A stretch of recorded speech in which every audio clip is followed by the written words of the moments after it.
The Seattle Mariners made a couple of additions to their 40-man roster. We're going to go over those and unfortunately who was cut from the team because of those moves. We're also going to look at the Seattle Mariners spring training non-roster invitees, and we'll finish it up by looking at the projections from Fangraphs around the league, kind of what stands out to us, and if they think the Mariners will be making the playoffs. Thank you guys so much for watching episode 59 of the Hit It Here podcast, part of the Bleav Network, the Felix Hernandez episode. I know the number he came up with. Yeah. I'm very, very happy you chose that one. That's Yeah. that's good stuff right there. Thank you. Yeah, 59. Felix Hernandez 59. Weird. It doesn't feel right, but Yeah. as soon as you said it, like all the memories started coming back to me for whatever reason. But you didn't ask me how I'm doing today. I don't really care. I'm going to tell you I'm doing good. Okay? No, you're not. I'm doing great. And we've got some kind of exciting news, I'd say. We're keeping it in the family in Seattle. There was a guy from the Pirates that was DFA'd, earlier last week? And Right. He's now a Seattle Mariner. That guy is brother to, a very famous Seattle Seahawk, Jackson Smith-Njigba. We've got, you say Kanan. I want to say it as Cannon because I think it looks sick.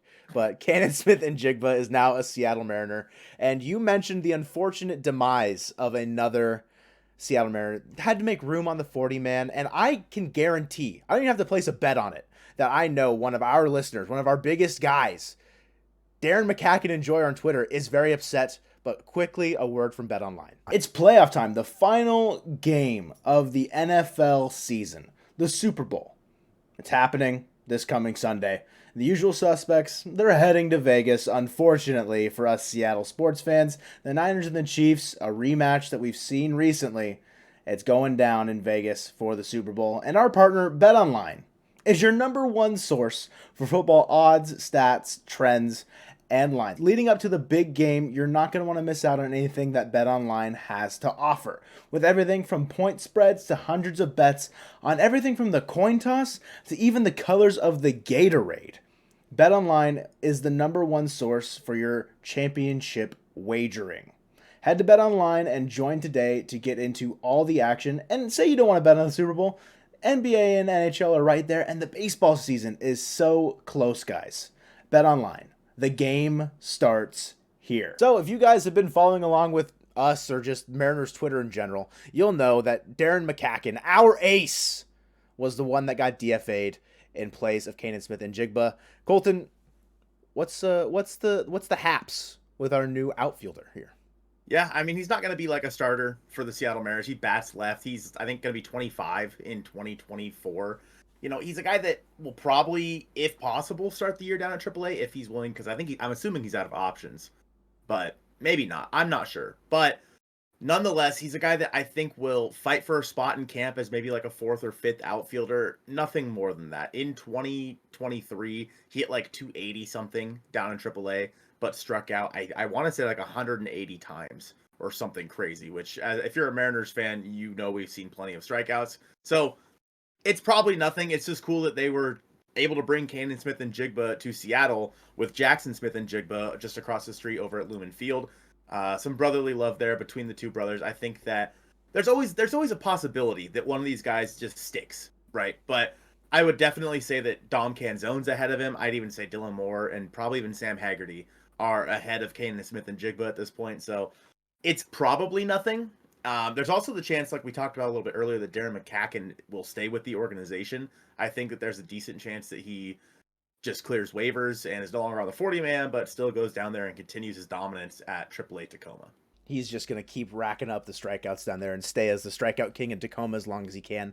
On his Fangraphs page, Njigba says that he's got one minor league option left. So I don't know if the Pirate, maybe I said it wrong. They DFA'd him. Maybe they just fully released him from their I can't remember exactly how the transactional process happens there. But he is now a Seattle Mariner, and that's what counts. I feel like just like the Zach Deloach replacement to an extent. You probably like what Deloach could give you more at the major league level because he's done it, I think, a little bit better in the minors. But is a fifth outfielder for a team that, has plenty of outfield potential that you just need to fill out. So he's there to do it. Another one that has another recent addition to this team. We're adding to the bullpen pile, the arm pile. The lab is going to be cooking with Colin Snyder. We claimed him from the Diamondbacks this offseason. He was last pitching with the Royals in 2023. He pitched in 20 games in the major league level for Kansas City last year. Over 20 in the third innings pitched. He had a 4.87 ERA. I think he's a guy that if the lab can work on his walks, because that's his big problem, right? He just walks a ton of guys. Walked more batters than he struck out. Walked 13 guys in those 20 innings. Not great. If you can work on that command, it's something that could turn into a bigger item for the Mariners. These bullpen like pitchers that we just pick up off the street, you never know what you're going to get. And maybe Colin Snyder's a guy that could give you legitimate big league innings next year. I honestly like compare him to say like the Ty Buttreys or like the Kirby Sneeds or maybe Joey Crable's, like in that area of, I think, the pitching depth. So like if you never hear this name again, don't be surprised. But also in that same vein, like he could be going out there to be a swingman for you, or like the bridge guy to the more high leverage arms in your bullpen in 2024. Yeah, and his walk rate wasn't much better in AAA either. He had a 15.5% walk rate in AAA compared to a 21% strikeout rate. So he's a guy who probably has some volatile stuff. It's just getting it into the strike zone is going to be a problem for him. I think that, like you said, with the Crables of the world, that's where he's going to be at. Mm-hmm. He's going to be someone who, if the Mariners can turn him around, then sure, he might be a force for you. But with the Mariners pitching lab, they're going to find at least one of these guys is going to pop next year. That's just, I mean, they're betting on themselves when they add 1 billion pitchers in the offseason. And we talked about that a lot, that for the rest of the offseason, it's probably going to be little minor league deals here, minor league deal there for pitchers that the Mariners think that they can fix, that they think that they can help them reach their true potential. And Locked On Mariners did an interview with Taylor Saucedo, and he was talking a little bit about that pitching lab and how the pitching lab just says, hey, you're really good at this, do it more. And that could be similar for someone like Colin Snyder. I'm not sure what he's really good at. I didn't look that far into it because honestly, it's probably nothing. Yeah. But in the future, you know, we could maybe make a video just breaking down all these random pitchers and see like what are the Mariners going to focus on with these guys. You know, who knows? Who really knows? But in terms of how that's going to work out for the Mariners, there's going to be a lot of guys battling out in spring training. And we actually got a list of the non-roster invitees for spring training. A very interesting list, in my opinion. But we're going to talk about some guys that stand out to us. Joe, who stands out to you the most on this list right now? So starting just from the very top of the list, left-handed pitchers, we've got Jonathan Diaz, Holden Laws, Kirby Sneed, Reed Van Scooter. And right-handed pitchers, we've got Corey Abbott, Heath Embry, Jimmy Joyce, Joey Crable, Travis Kuhn, Casey Lawrence, Darren McCacken, if he's still with the team. You know, that's kind of a thing that's up in the air right now. Tyson Miller and Marcelo Perez. Catchers, you've got Jake Anchia, Harry Ford, Michael Papierski. Sure. Matt Scheffler, and then in the infield, you got Ryan Bliss, Michael Chavis, Tyler Locklear, Caden Polkovich, Rangel Ravello, Leo Rivas, Brock Rodden, Nick Solak, Cole Tucker, Hogan Windish, and Cole Young. And rounding out this list, the outfielders, Isaiah Gilliam, Spencer Packard. Oh, there is Spencer Packard. And Alberto Rodriguez. I saw MLB Pipeline tweet something out earlier, like, these guys on the top 30 list got invited to the Mariners spring training. And I was like, I didn't see Spencer Packard's name on there, and now it's here. I think, hear me out, he's a little bit on the older side. He was in Double-A last year. I think he's like 24.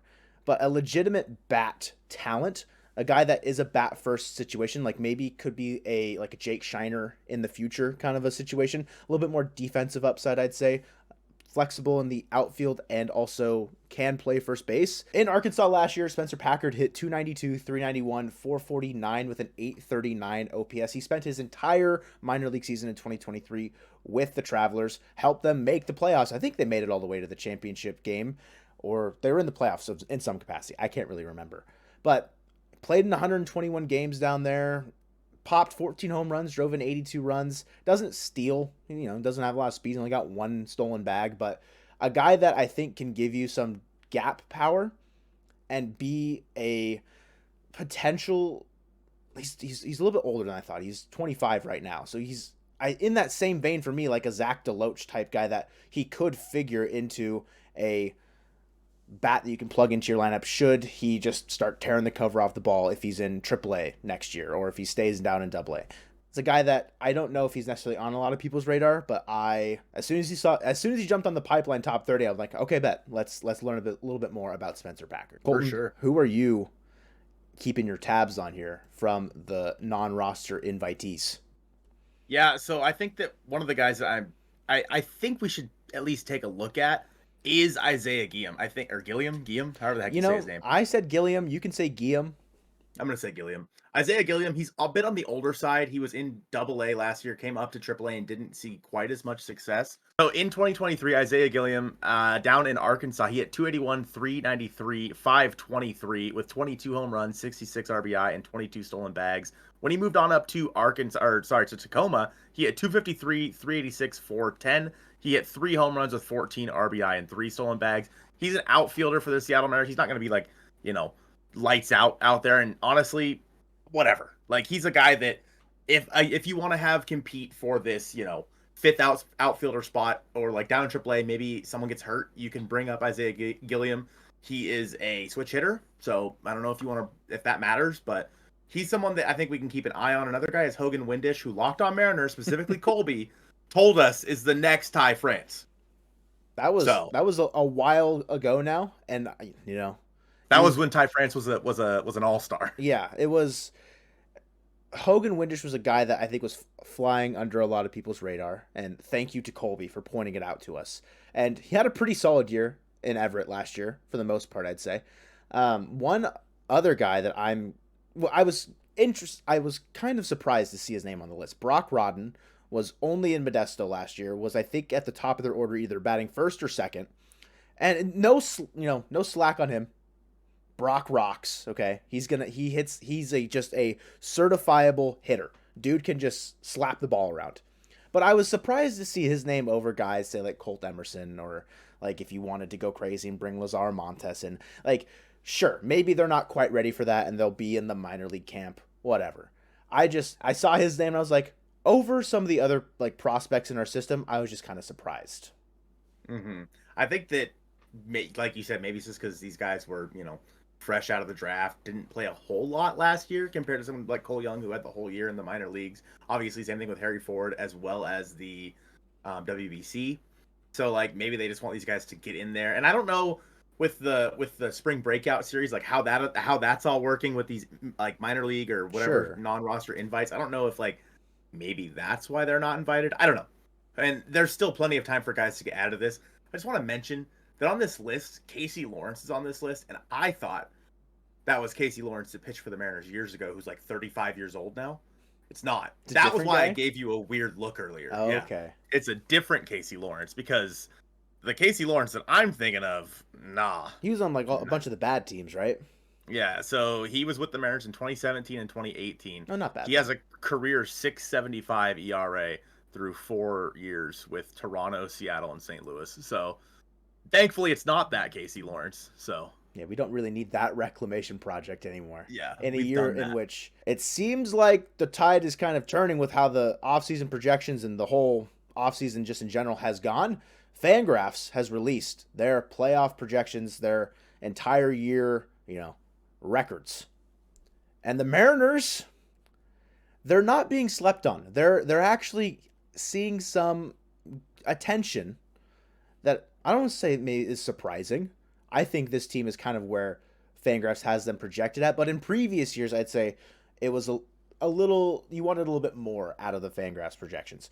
But right now, Mariners are projected at 86 wins, which I think is right in the wheelhouse of where you want to be. And keep in mind, Fangraphs projections for wins, they don't have anybody winning over 100 games. The likelihood of that, I think, is pretty low. So, like, take this with a grain of salt of like 86 wins. It's not that strict thing. Like you could see them Mariners jumping up to maybe 90, but I feel like the floor is probably around 86 right now.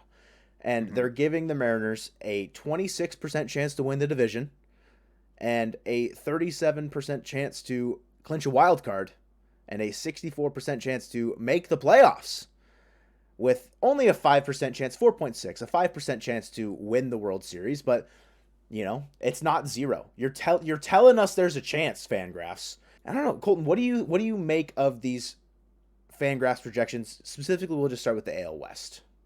For the AL West, I think they're pretty spot on. Let's keep in mind that 4.6% to win the World Series is the 5th highest on this entire list.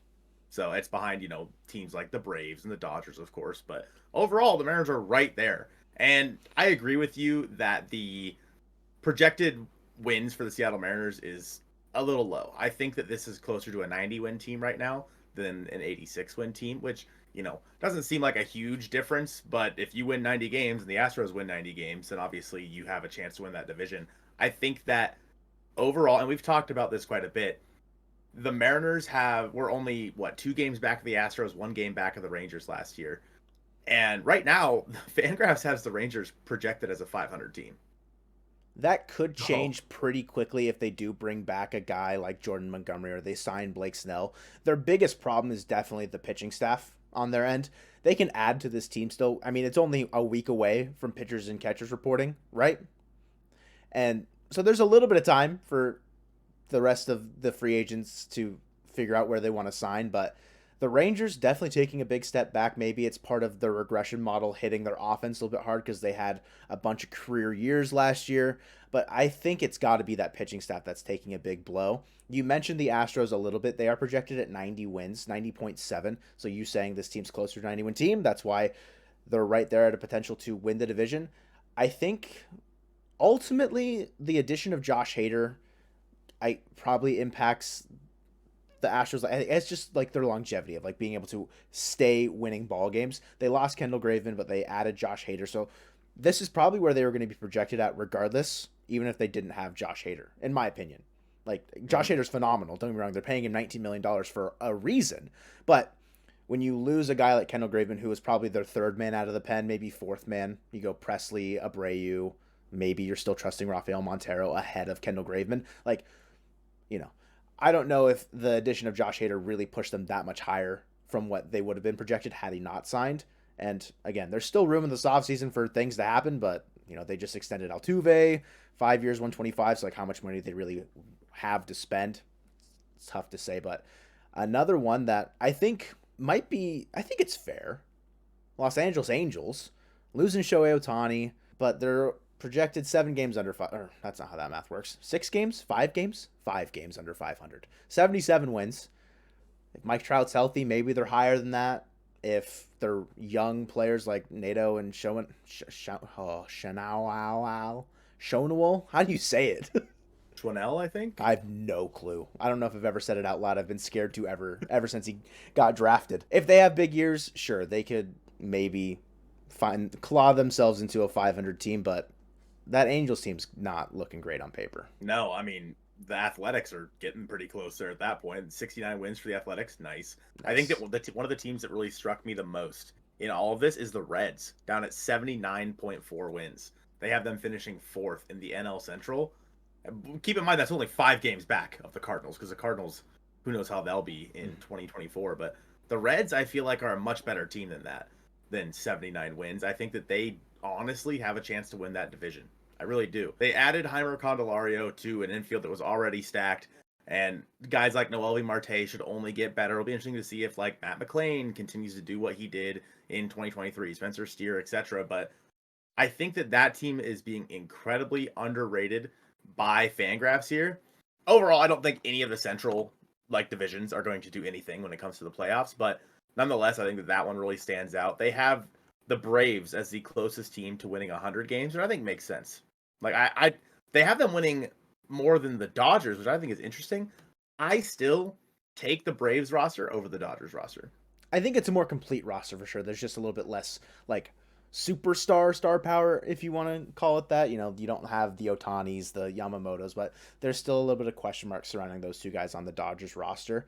The team that I was pretty curious about is the Orioles, taking a pretty big regression hit here. And maybe it's because, same thing with the Reds, they've got a lot of young talent.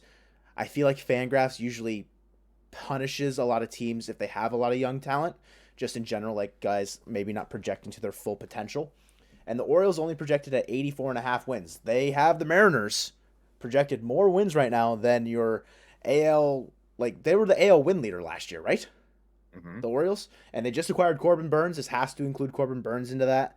You've probably promoting Jackson Holiday at some point today, so your roster is getting deeper, but maybe for whatever reason they don't think the pitching staff's going to be able to bounce back. Maybe, obviously, Felix Bautista's out for the year, so they can't really rely on him being nails at the back end of the pen. You have to depend on Craig Kimbrell and Yennier Cano instead.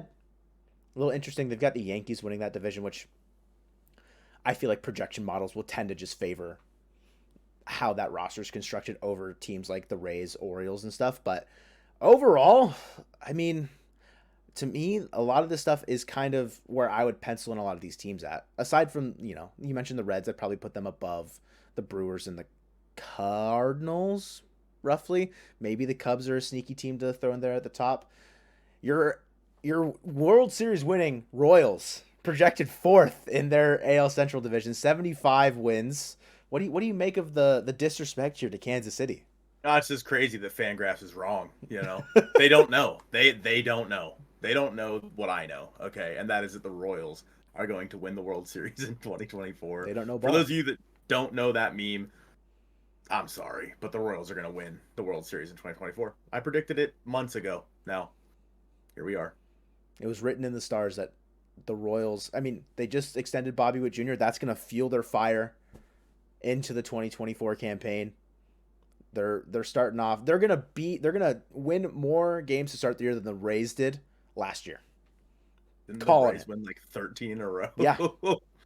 Royals are starting 20-0. Don't care. They're not losing in April. Wow. Yeah, that brings up an interesting point. I saw someone post the Mariners April schedule and saying, what do you want? I think it was Steve saying, what do you want to see out of this team in the month of April? For the first month, like, what is your projected record?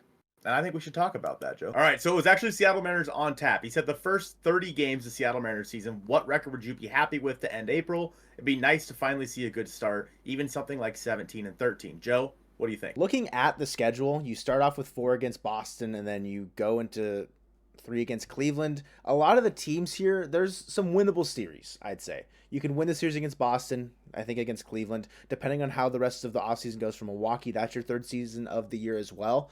There's some tough opponents in here, like the Rangers are there. You end the season, not the season. You end the month with Atlanta. So I think a 17-13 finish, like, yeah, that would be good. I mean, anything above 500, I'd be pretty happy with. If I had to go through this and just kind of go win-loss, whatever, I'd probably end around like probably 17 or 18 wins, looking at who they face in April. I think I'd have it a little bit lower. I'd have them going 15-15. I think Okay. 500. Like, I mean, when you're facing the Diamondbacks, the Rangers, and the Braves all back to back, that's a rough week or so stretch right there. You also have the Blue Jays in there who, depending on where you get into that rotation, you might be facing Kevin Gossman and whatnot.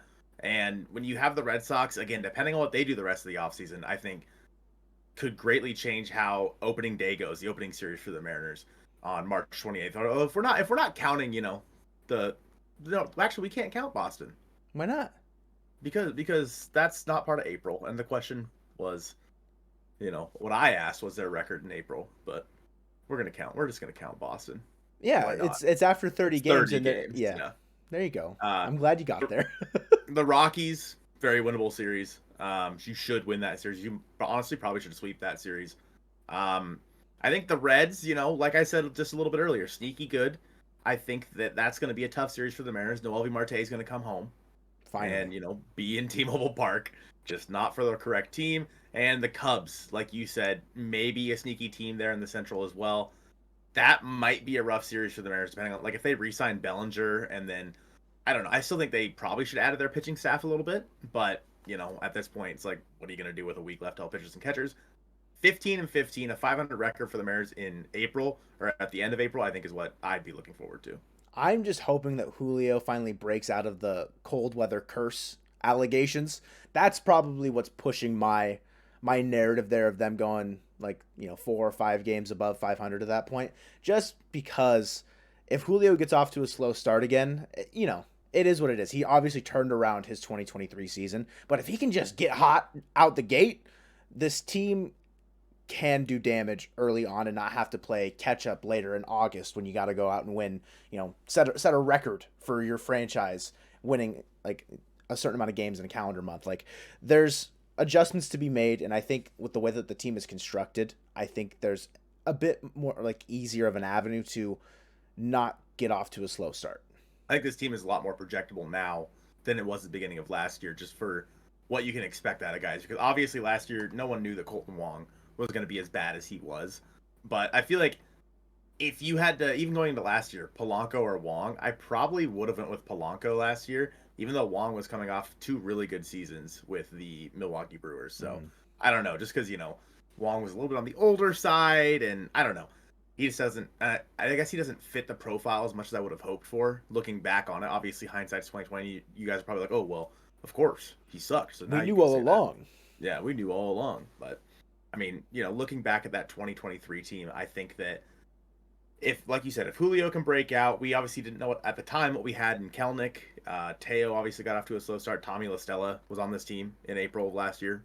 Keep that in mind. So was AJ Pollock. So this team is a lot more projectable now than it was a year ago. But the real question is this team better than the 2022 team that broke the playoff drought? Well, we talked about that in this video on the screen now. I appreciate you guys watching episode 59 of the Hit It Here podcast presented by Bet Online, the Zach Ross Cup episode of the Hit It Here podcast, and go Mariners.